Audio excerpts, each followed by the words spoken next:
দেশে হামের প্রাদুর্ভাব মোকাবিলায় জরুরি ভিত্তিতে হাম রুবেলা এমআর টিকাদান কর্মসূচি শুরু করেছে সরকার। আজ শনিবার এক ভিডিও বার্তায় এ তথ্য জানিয়েছেন স্বাস্থ্য প্রতিমন্ত্রী ডক্টর এম এ মুহিত।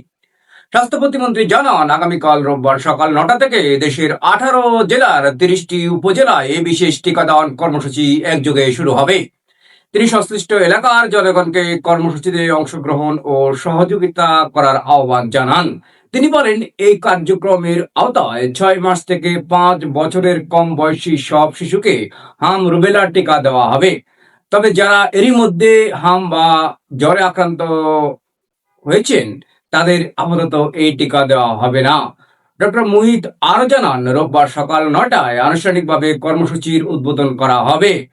পরবর্তীতে যেসব জেলায় হামের প্রাদুর্ভাব বাড়ছে বা বেড়েছে সেসব এলাকায় পর্যায়ক্রমে টিকাদান কার্যক্রম সম্প্রসারণ করা হবে।